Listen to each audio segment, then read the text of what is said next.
sa banal na bukasyon. Sa ngalan ng Ama, ng Anak, ng Espiritu Santo. Amen. O mapagpalang Ama, taus-puso kaming nagpapasalamat sa mga biyayang patuloy mong ipinagkakaloob sa sangkatauhan sa gitna ng makabagong panahon, pagsubok at panganib. Dakilang Ama sa langit, itulot mo na ang bawat tahanang ipunla, una sa lahat ang pag-ibig sa Diyos, pangalawa sa kapwa. Pagkalooban mo ng ibayang paglingap at pag-ingat ang mga kabataan. Nawa maitalaga nila ang sarili sa araw-araw na panalangin. Tahakin ang daan tungo sa dakilang misyon ng paglilingkod. Manaig nawa ang bukal na hangaring ilaan ang kanilang buhay bilang handog sa iyo. Gawin mo silang matatag sa pagtanggap ng paghihirap at paglaban sa tukso tungo sa adhikaing, maging tagapagpalaganap ng iyong salita at tagapagligtas ng mga kaluluwa. Sa pamamagitan ni Jesucristo, aming manunubos, at ni Maria, aming mahal na ina, ang sambayan ng Katolika ay taimtim na nagsusumamo, dinggin ang aming mga dalangin. Nawa mapuspos ng maalab na pagtugon ang mga magulang, mga kabataan, mga mananampalataya at ang simbahan sa malawakang panawagan, pananalangin at pagkilos sa pagyabong ng banal na bukasyon sa pagpapari, pagmamadre, buhay relyoso at relyosa. Amen. Sa ngalan ng Ama, ng Anak, ng Espiritu Santo. Amen. Magsiupo muna sa mandali.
Muli, magandang hapon po sa inyong lahat. Ngayon ay ang dakilang kapistahan ng mahal na Birheng Maria ng Santo Rosario ng Lanabal, ang patrona ng lungsod ng Quezon. Ang mamumuno sa ating pagdiriwang ay ang ating kura paroko na si Reverendo Father Nino Etule. Magsitayo pong lahat at sama-samang umawit bilang pasimula ng ating pagdiriwang.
Sa ngalan ng Ama, ng Anak at ng Espiritu Santo. Amen. Ang pagpapala ng ating Panginoong Jesucristo, ang pag-ibig ng Diyos Ama, at ang pakikipagkaisa ng Espiritu Santo naway sumainyong lahat. At sumaiyo rin. Mga kapatid, tayo'y nagkakatipon bilang isang sambayanan ng Diyos upang ipagdiwang ang kadakilang ipinamalas ng mahal na Birhen sa digmaan ng Lanabal.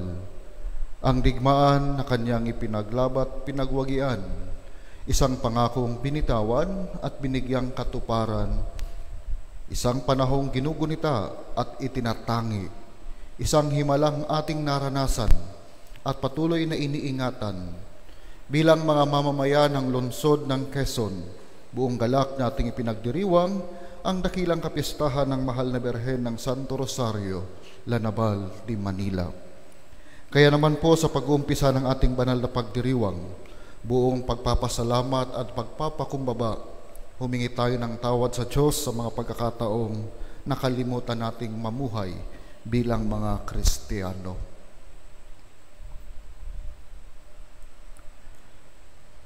Inaamin ko sa makapangyarihang Diyos at sa inyo mga kapatid, na lubha akong nagkasala sa isip, sa salita at sa gawa, at sa aking pagkukulang.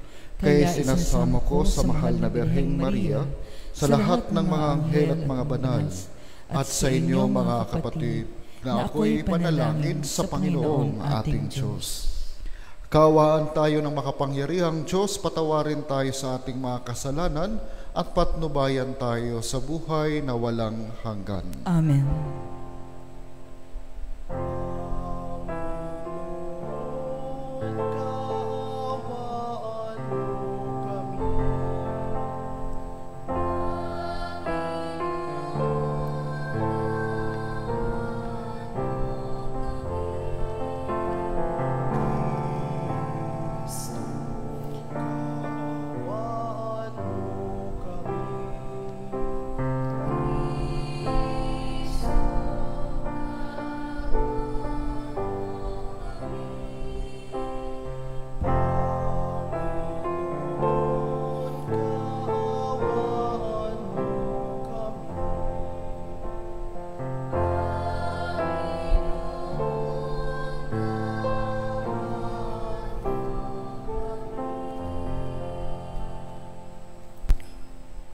Gloria in excelsis Deo.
Manalangin tayo.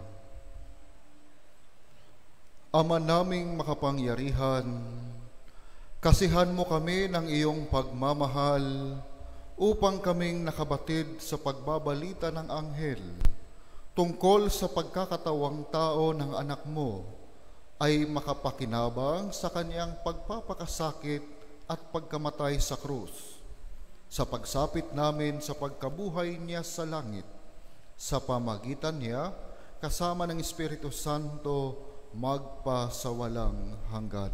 Amen.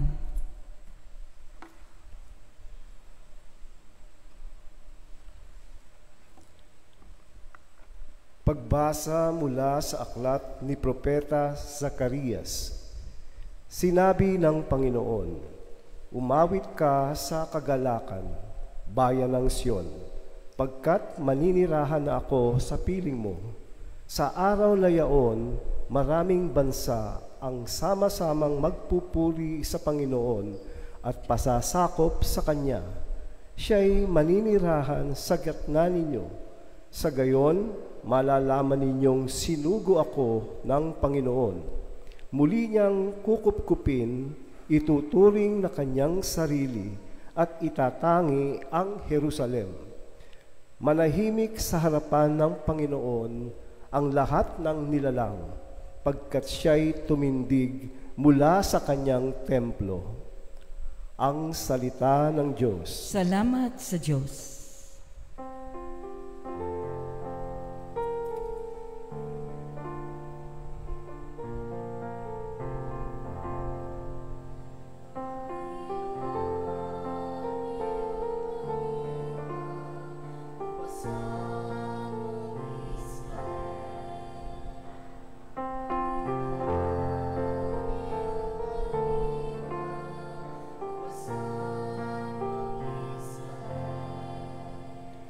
Ang puso ko'y nagpupuri sa Panginoon at nagagalak ang aking espiritu dahil sa aking Diyos na tagapagligtas.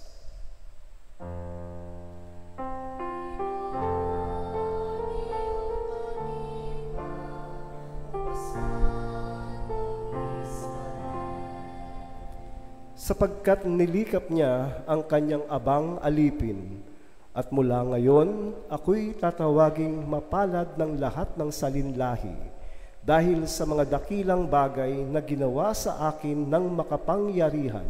Banal ang kanyang pangalan.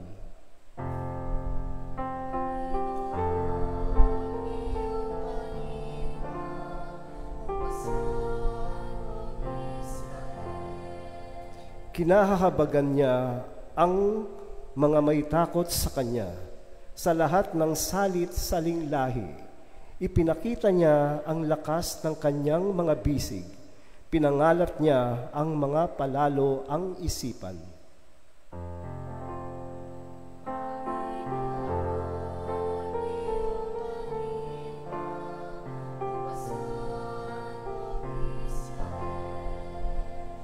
Ibinagsak niya ang mga hari mula sa kanilang trono at itinaas ang mga nasa abang kalagayan. Binusog niya ng mabubuting bagay ang mga nagugutom at pinalayas niyang wala ni anuman ang mayayaman.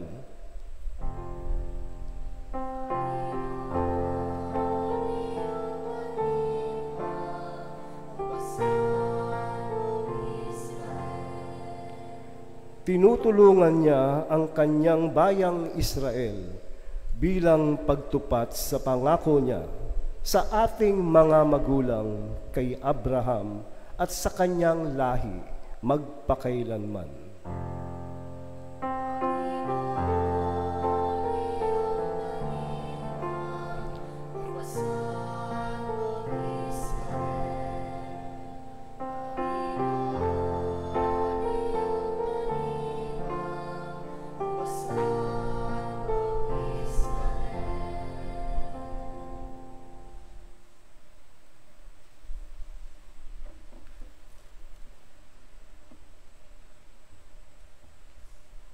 Pagbasa mula sa mga gawa ng mga apostol. Pagkaakyat ni Jesus sa langit, ang mga apostol ay nagbalik sa Jerusalem, buhat sa bundok ng mga Olibo, na halos 1 kilometro ang layo. Ang mga ito'y sina Pedro, Juan, Santiago, Andres, Felipe, Tomas, Bartolome, Mateo, Santiago na anak ni Alfeo, si Simon ang Makabayan, at si Judas na anak ni Santiago. Pagdating sa kanilang tinutuluyan sa lungsod, nagtuloy sila sa silid sa itaas. Lagi silang nagsasama-sama sa panalangin, kasama ang mga babae at si Mariang ina ni Jesus. Gayon din ang mga kapatid ni Jesus. Ang salita ng Diyos. Salamat sa Diyos.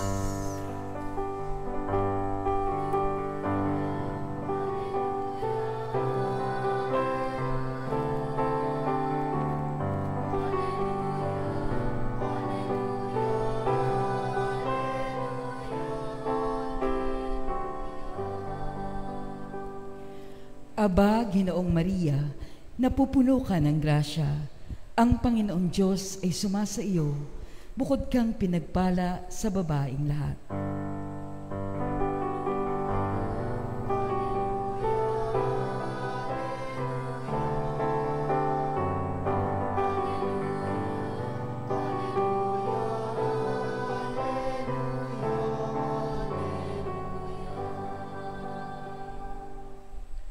Sumainyo ang Panginoon. At sumaiyo rin. Ang pagbasa sa mabuting balita ng Panginoon ayon kay San Lucas.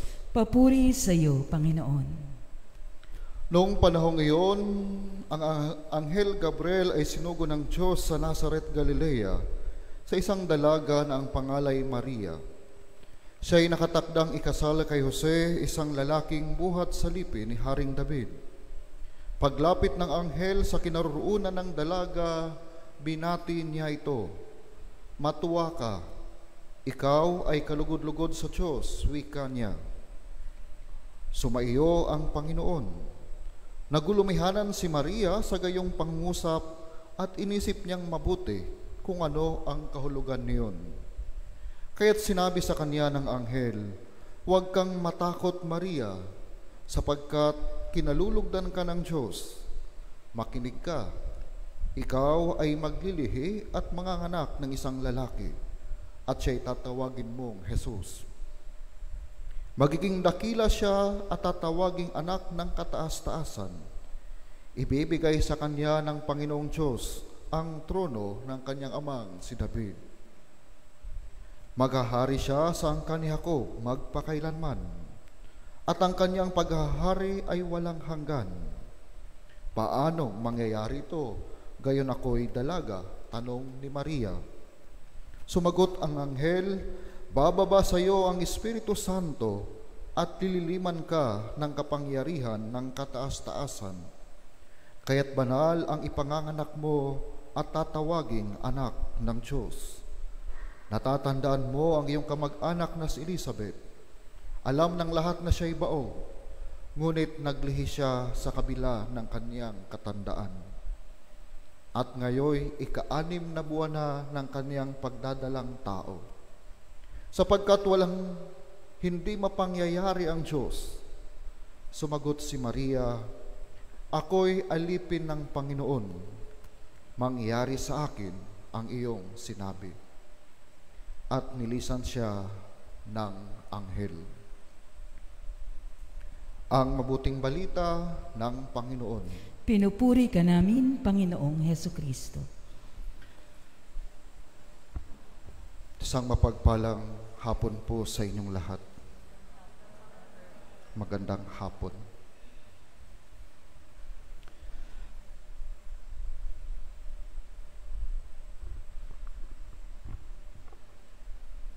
Isa sa mga laging tinatanong ng mga batang pari, relihiyoso, sa mga medyo may edad na mga pari at relihiyoso, ano po ang inyong isa sa sikreto? Bakit po kayo tumatagal sa ministry? Madalas wala silang tugon maliban sa pagdukot sa kanilang bulsa ng rosary. Yun yung isa sa sikreto kung bakit sila tumatagal sa ministry. Maaring totoo. Tanungin po ninyo yung mga madre na nandito. Tanungin nyo ano yung nasa kanilang bulsa. Kahit sa mga may asawa, naalala ko yung lola ko, walang araw na hindi siya nagdadasal ng Santo Rosario. Yun yung isa sa mga panlaban nila sa mga pagsubok sa araw-araw. Gayon din naman yung mga paring exorcist, yung mga grupo na nagsasagawa ng eksorsismo. Pag tinanong nyo sila ano yung isa sa mga mabisang sandata laban sa kasamaan at sa demonyo, ay Santo Rosario. At ngayon po ay pinagdiriwang po natin ng kapiyastahan ng Berhen ng Santo Rosario o ang Lanabal. At kahapon, madaling araw, ako'y papunta ng Cagayan de Oro. Habang nasa biyahe sa loob ng eroplano, meron akong napansin na isang kabataan na habang nasa biyahe, siya'y nagdadasal ng Santo Rosario. At kagabi rin, nung ako'y pauwi, nakita ko rin ng isang kapatid, hindi sa pananampalataya marahil, dahil siya isang Islam. Siya'y nagdadasal. Hindi ko alam kung rosary. Dahil sa lahat ng relihiyon, bukod sa salita ng Diyos, ang Santo Rosario, parang sila din, isa din yun sa may communalities. Hindus, Islam, kung mapapansin ninyo, sila nagdadasal ng hugis rosary. Nakakaantig na parang pakiramdam mo habang kayo nasa biyahe, kayo'y safe dahil may mga nagdadasal. Kaya nga po, kung titingnan natin, nasa puso ng ating pagdiriwang ngayon ang kapangyarihan ng panalangin, lalo na yung panalangin ng Santo Rosario. Sapagkat sino nga bang Katoliko ngayon ang hindi nakakaalam tungkol sa panalangin ito, lalo na yung mga kabataan, dahil madalas mayroong mga black rosaries. Ito yung isa sa mga pinaka-aantay-antay lagi ng mga bata. Bukod sa pagdarasal ng Santo Rosario, ng Black Rosary, meron ding pagkain pagkatapos. Kaya tuwang-tuwa yung mga kabataan. Sapagkat ito ay pagninilay sa mga misteryo ng tuwa, ng hapis, ng luwalhati at liwanag. At sa mga araw na ito, kapansin-pansin din, habang naghahanda tayo sa pagdiriwang ng kapistahan ng banal na ng Santo Rosario,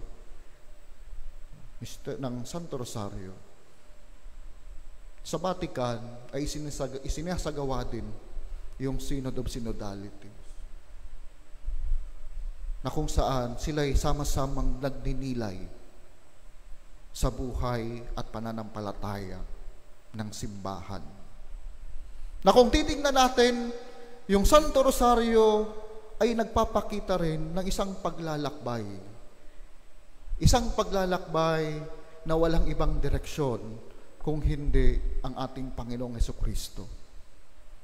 Kaya nga po, makikita po natin, kung pagninilayan natin sa buhay ng ating mahal na Inang Maria, wala po siyang ibang sinasabi.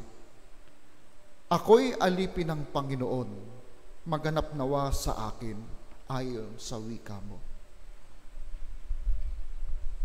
At yung ating ginagawang pagninilay sa mga misteryo sa Santo Rosario, ito'y pagpapakita ng buong buhay ng Panginoong Hesus. Kahit ito'y kapiyastahan ng mahal na Inang Maria, subalit ipinapakita nito yung buhay ni Hesus Sapagkat kung tatanggalin natin lahat ng parte ng kwento ng buhay ng Panginoong Hesus sa Santo Rosario, makikita rin natin na si Maria ay walang-wala din. Tanggalin mo yung Annunciation. Tanggalin mo yung Visitation. Tanggalin mo yung misteryo ng Hapis. Makikita natin yung pagiging ordinaryo ng ating mahal na Inang Maria. Makikita natin na siya'y walang-wala. At sa kanyang pagiging walang-wala, doon siya nagkaroon ng maraming pagpapala. Parang sinasabi sa atin, from nothing to everything, yun yung Panginoong Hesus. Yung nagpuno sa Kanya ay ang Panginoong Hesus. At yun din yung ipinapakita sa ating sa pagdiriwang na ito. Parang sinasabi sa atin ng mahal na Inang Maria na kung wala si Hesus sa buhay niya, baliwala din siya. At yun din yung ipinapakita sa atin ngayon. Hari nawa, katulad ng ating mahal na Inang Maria, pagsumikapan din natin na maging sentro ng ating buhay ang ating Panginoong Hesukristo. Sapagkat sa ating pagpaparangal sa ating mahal na Ina, marapat lamang na tayo magparangal din higit sa lahat sa ating Panginoong Hesukristo. Hindi lamang siya isang dekorasyon, yung rosary, hindi lamang siya isang dekorasyon. Kaya nga tayo inaanyayahan sa buong buwan ng Oktubre, ito yung buwan ng Santo Rosario, na tayong lahat ay magdasal. Magkaroon ng debosyon sa ating mahal na Inang Maria. At sa pamamagitan ng ating debosyon, hari nawa tayo mas mapalapit sa ating Panginoong Hesus. Yung mga magulang ay mayroon tayong responsibilidad na akayin, ituro sa inyong mga anak na magdasal ng Santo Rosario. Akayin sila sa ating mahal na Inang Maria. Turuan sila na magdasal at magdebosyon sa ating mahal na Inang Maria upang tayo rin ay mailapit ng ating mahal na Inang Maria sa ating Panginoong Hesus. Upang ito ay magpalago sa ating relasyon, sa ating ugnayan, sa ating Panginoong Hesus. Kaya nga po sa ating pagpapatuloy ng ating banal na pagdiriwang na ito, tayo humingi ng tulong sa ating mahal na Inang Berheng Maria ng Santo Rosario, na tayo matutong maglakbay bilang isang pamayanan, bilang isang pamilya, bilang isang simbahang sinodal, na naglalakbay ng sama-sama, nagninilay ng sama-sama sa pamagitan ng mga misteryo ng Santo Rosario. At hari nawa ito'y magdala sa atin sa buhay sa kabanalan at sa buhay na walang hanggan. Amen.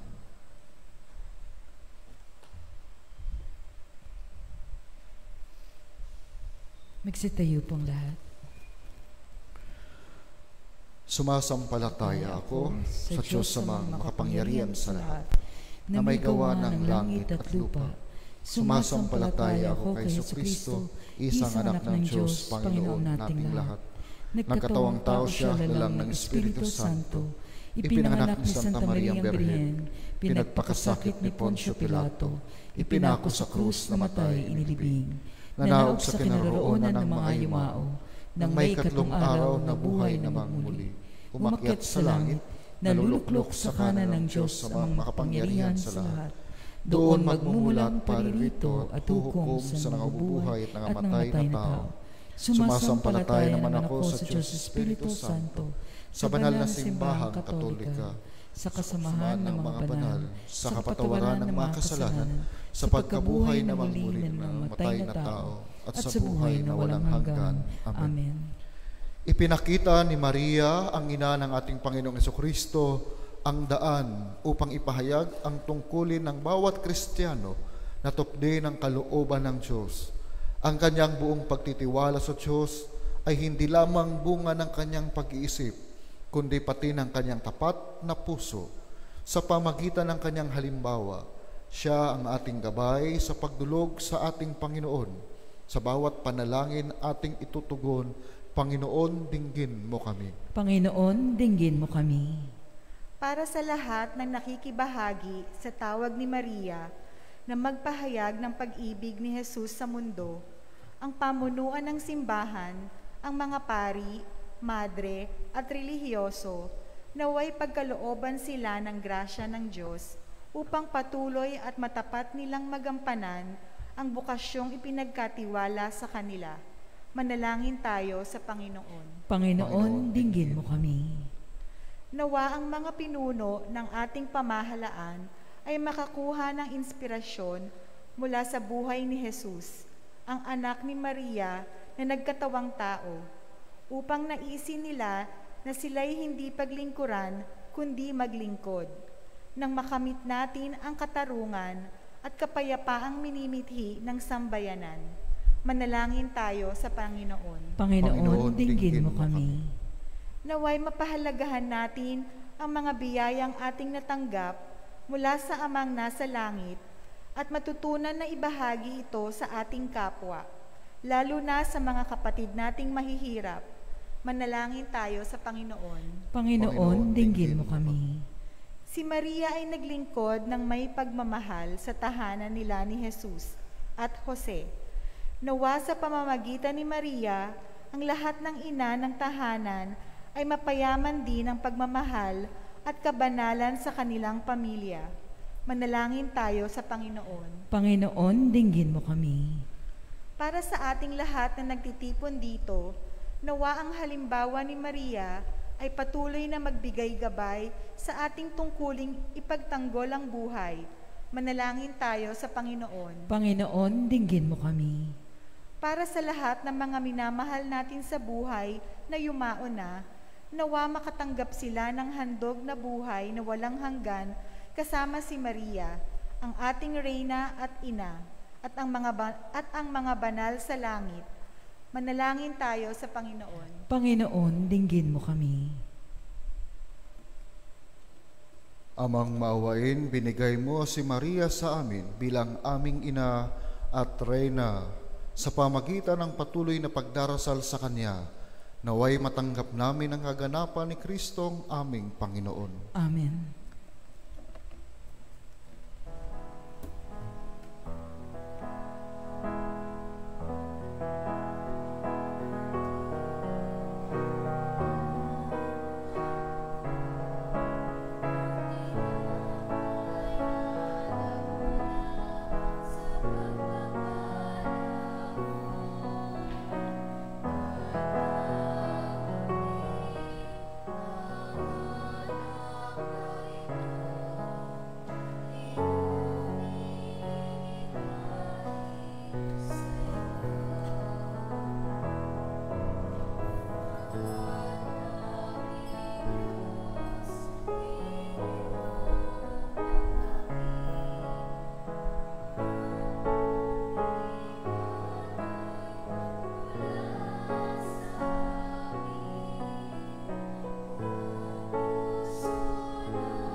Manalangin kayo mga kapatid upang ang paghahain natin ay kalugdan ng Diyos sa mga makapangyarihan. Tanggapin nawa ng Panginoon itong paghahain sa iyong mga kamay, sa kapurihan niya at karangalan, sa ating kapakinabangan at sa buong sambayanan niyang banal. Ama naming lumikha, gawin mong ang mga alay na aming hain ang siyang maghanda, upang kami maging dapat makinabang sa mga pangako ni Jesucristo na aming ginugunita sa banal na misteryo, bilang tagapamagitan kasama ng Espiritu Santo magpasawalang hanggan. Amen. Sumainyo ang Panginoon. At sumaiyo rin. Itaas sa Diyos ang inyong puso at diwa. Itinaas na namin sa Panginoon. Pasalamatan natin ang Panginoong ating Diyos. Marapat na siya ay pasalamatan. Ama naming makapangyarihan, tunay ngang marapat na ikaw ay aming pasalamatan ngayong dakilang kapistahan ng mahal na Birheng Maria ng Santo Rosario ng Lanabal. Bukod mong pinagpala sa babaing lahat ang mahal na Birheng totoong mapalad na iyong piniling maging ina ng iyong anak. Nung isugo mo siya bilang aming Mesiyas, sa kapangyarihan ng Espiritong Banal, ang Birheng Maria ay naging inang tunay ng iyong anak na kanyang isinilang bilang liwanag nitong sanlibutan.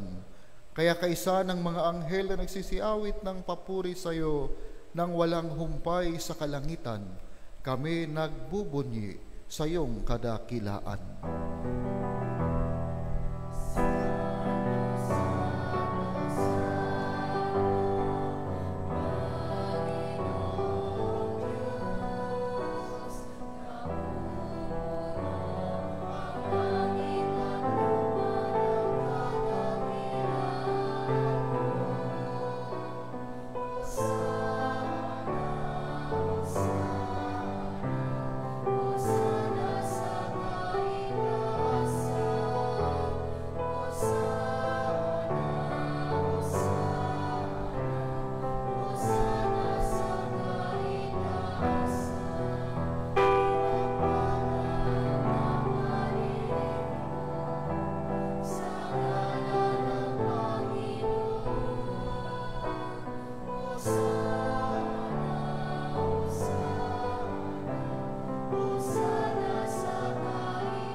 Ama naming banal, dapat kang purihin ng tanang kinapal, sapagkat sa pamagitan ng iyong anak na aming Panginoong Hesukristo at sa kapangyarihan ng banal na Espiritu, ang lahat ay binibigyan mo ng buhay at kabanalan. Walang sawa mong tinitipon ang iyong sambayanan, upang mula sa pagsikat hanggang sa paglubog ng araw, maihandog ang malinis na alay para sambahin ang iyong ngalan. Ama, isinasamo naming pakabanalin mo sa kapangyarihan ng banal na Espiritu ang mga kaloob na ito. Ito nawa ay maging katawan at dugo ng iyong anak at aming Panginoong Hesukristo na nag-utos ipagdiwang ang misteryong ito. Nung gabing ipagkanulo siya, hinawakan niya ang tinapay, pinasalamatan kaniya, pinaghati-hati niya yun, iniabot sa kanyang mga alagad at sinabi, "Tanggapin ninyong lahat ito at kanin. Ito ang aking katawan na ihahandog para sa inyo."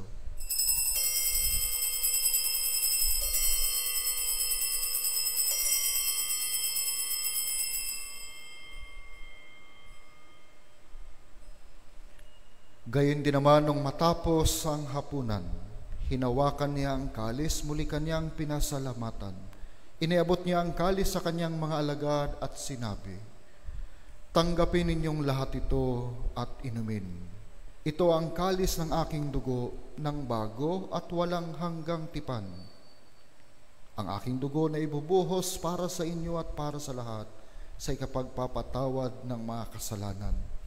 Gawin ninyo ito sa pag-alaala sa akin."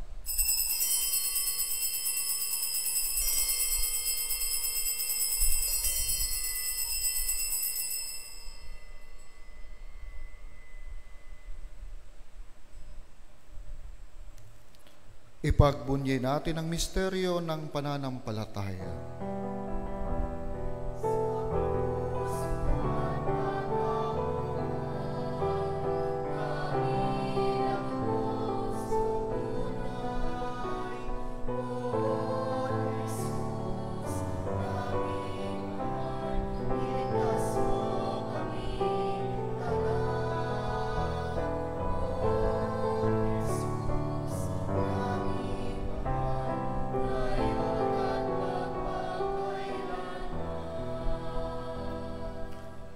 Ama, ginugunita namin ang pagkamatay ng iyong anak na sa aming nagligtas, gayon din ang kanyang muling pagkabuhay at pag-akyat sa kalangitan.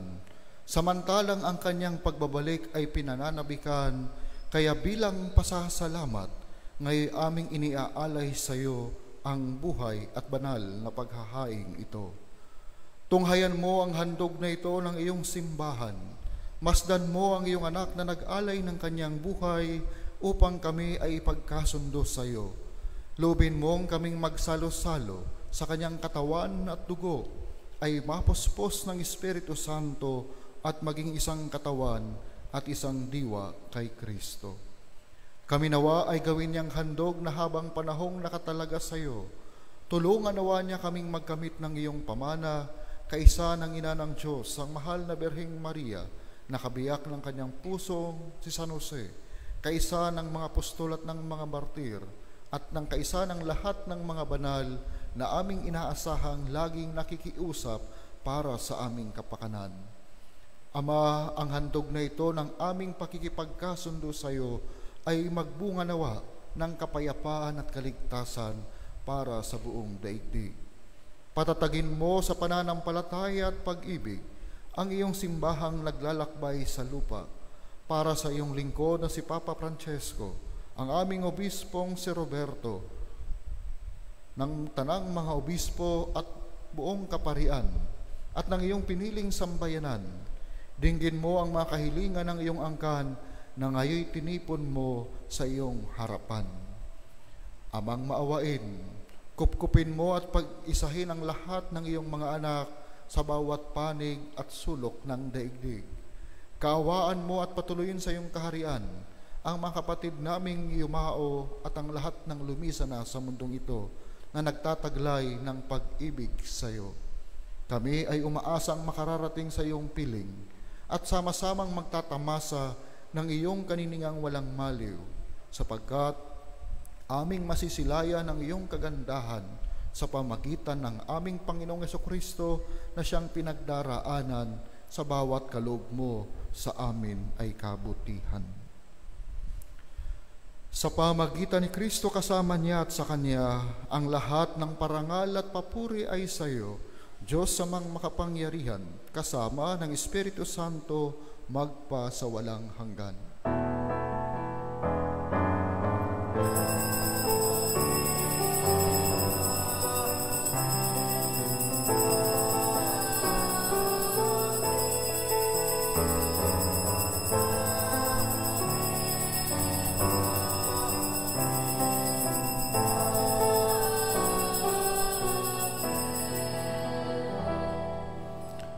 Sa tagubilin ng mga nakagagaling na utos sa turo ni Jesus na Panginoon natin at Diyos, ipahayag natin ng lakas loob.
Hinihiling namin kami etya sa lahat ng masama, pagkalooban ng kapayapaan araw-araw, iligtas sa kasalanan at ilayo sa lahat ng kapahamakan, samantalang aming pinananabikan ang dakilang araw ng pagpapahayag ng tagapagligtas naming sa Jesucristo.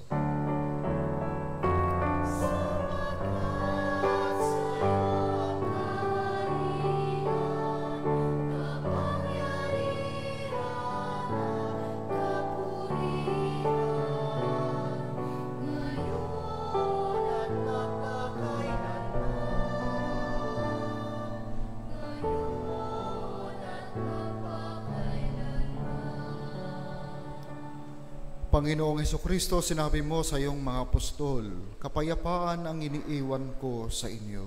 Ang aking kapayapaan ang binibigay ko sa inyo. Tunghayan mo ang aming pananampalataya at huwag ang aming pagkakasala. Pagkalooban mo kami ng kapayapaan at pagkakaisa ayon sa iyong kalooban, kasama ng Espiritu Santo magpa sa walang hanggan. Amen. Ang kapayapaan ng Panginoon ay laging sumainyo. At sumaiyo rin. Magbigayan po tayo ng kapayapaan sa isa't isa. Kapayapaan po.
Ito ang kordero ng Diyos ang nag-aalis ng kasalanan ng sanlibutan.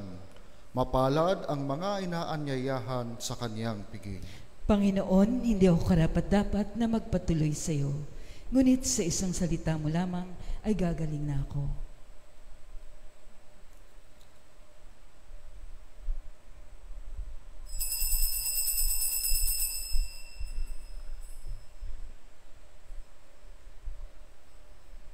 Espiritual na pakikinabang. O Jesus ko, naniniwala ako na ikaw ay tunay na naririyan sa banal na sakramento. Minamahal kita ng higit sa lahat at ninanais ko na ikaw ay tanggapin sa aking kaluluwa. Bagamat sa sandaling ito ay hindi kita matatanggap sa paraang sakramental, pumarito ka man lamang sa aking puso sa paraang espiritual. Tinatanggap kita na ikaw na naririto at buong puso akong nakikipag-isa sa iyo.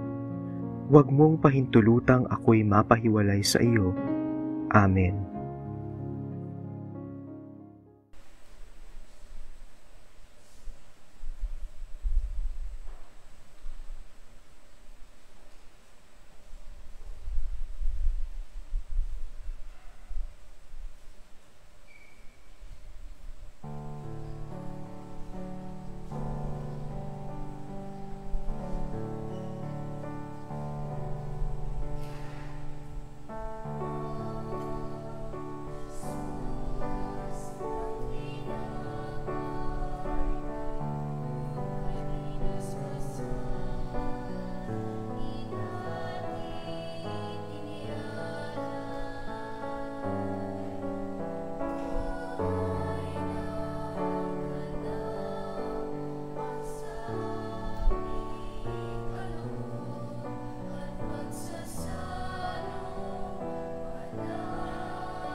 Magsitayo pong lahat.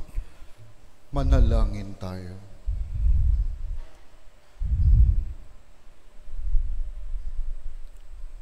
Ama naming mapagmahal, sa pagtanggap namin sa banal na pakikinabang, inihahayag namin ang pagkamatay at pagkabuhay ng anak mong banal. Kami nakikiisa sa kanyang tiniis, ay marapatin mong makasalo sa kasiyahan at kaluwalhatian sa langit. Sa pamagitan niya, kasama ng Espiritu Santo, magpa sa walang hanggan. Amen. Magsiupo po para sa ilang paalaala. Una po, meron po tayong second collection para po sa pagpapagawa ng Kristong Hari Parish Shrine of the Youth sa Diocese of Novaliches. Ikalawa, ang De Paul House ng St. Vincent Seminary Complex sa Tandang Sora Avenue ay inaanyayahan ang lahat na tumangkilik sa kanilang kaagapay sa Paglalakbay 2023, De Paul House Dinner for a Cause. Ito po ay gaganapin sa October 14, 2023, Sabado sa St. Teresa's Quadrangle, Adamson University, Manila. Ang proyekto ay para po sa medical at pangkalusugan ng mga seminarista ng De Paul House. Ang ticket ay nagkakahalaga ng 3,000 pesos. Para po sa karagdagang detalye, kontakin lamang po si Seminarian Manuel Victor sa Pitula, CM sa 0908-817-3007. Ikatlo, iniimbitahan ng Vocation Ministry ang mga kabataang edad 30 to 30 na taong gulang, single, sa gaganaping youth camp ngayong darating na October 27 to 28, 2023. Ito po ay isang overnight event. Ang layunin nito ay magkaroon ng malalim na pakikipagniig kay Kristo at pag-unawa ukol sa pagtahak sa kanilang bokasyon. Kaugnay dito, kami po ay kumakatok sa inyong mga puso upang humingi ng inyong tulong pinansyal o materials po para sa pangangailangan ng ating mga kabataan sa nasabing youth camp. Para sa mga interesado at nais dumalo o mag-donate, mangyari pong makipag-ugnayan kay Ate Alma Paderes sa numerong 0956-618-055 o sa inyong mga BEC coordinators. Ikaapat, ang Capital Medical Center Department of Obstetrics and Gynecology ay naglungsad po ng proyektong pinamagatang Project Telma, serbisyong tapat para sa babaeng nararapat. Ito po ay magbibigay ng libreng panganganak sa mga babaeng manganganak mula September 30 hanggang November 30, 2023 sa libreng operasyon ng mga bukol sa matres at obaryo. Bukas ang Project Telma sa lahat po ng kababaihang miyembro ng PhilHealth. Para sa karagdagang impormasyon, tumawag po sa numerong 0917-824-3175. At panghuli, para po sa inyong mga pamisa o mass prayer intentions at offerings, maaari po kayong magsulat sa harap po ng simbahan bago ang mga misa o magsadya po sa ating parish office na bukas po buong linggo mula alas 8 ng umaga hanggang alas 5 ng hapon. Ang mga numero po ng ating opisina ay 8292-5255, 0920-834-0720 o 0917-628-5217. Maraming salamat po. Palakpakan po natin ang Panginoon.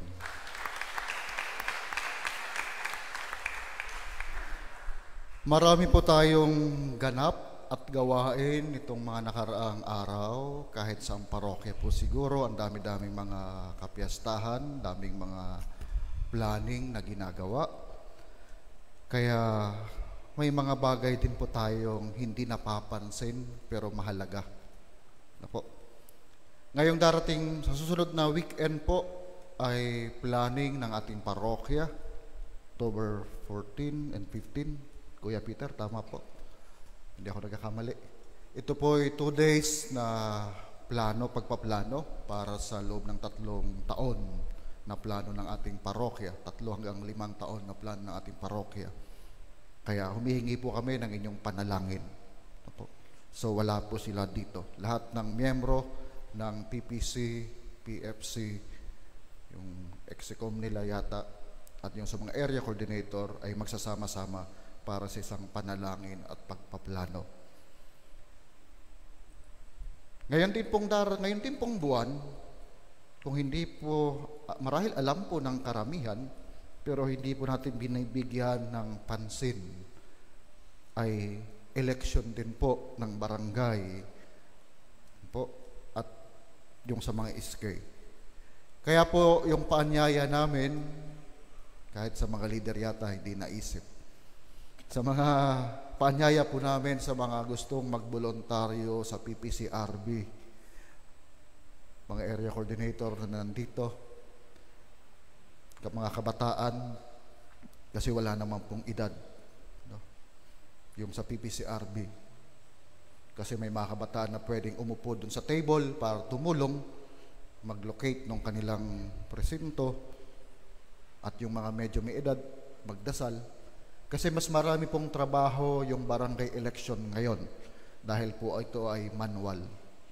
So inaanyayahan po yung mga gustong maging parte ng PPCRB, ng ating parokya, maaari po kayong magpalista ng inyong pangalan sa opisina o lumapit po sa mga area coordinator o sa mga kakilala po ninyo na lingkod ng ating parokya. So, yun lang po. Maraming salamat. Huwag po kayong uuwi ngayon na hindi po kayo nag-alay ng kahit isang panalangin sa ating Birhen ng Santo Rosario. Huwag po nating hayaan na dadaan lang yung pagdiriwang, yung kapiyastahan na wala man lang tayong in-offer na kahit anong kahilingan o panalangin. Magsitayo po. Awitin po natin ang Salve Regina.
Sumainyo ang Panginoon. At sumaiyo rin. At pagpalaing kayo ng makapangyarihang Diyos Ama at Anak at Espiritu Santo. Amen. Naali ng banal na misa, taglayin ninyo sa inyong pag-alis ang kapayapaan ni Kristo. Salamat sa Diyos.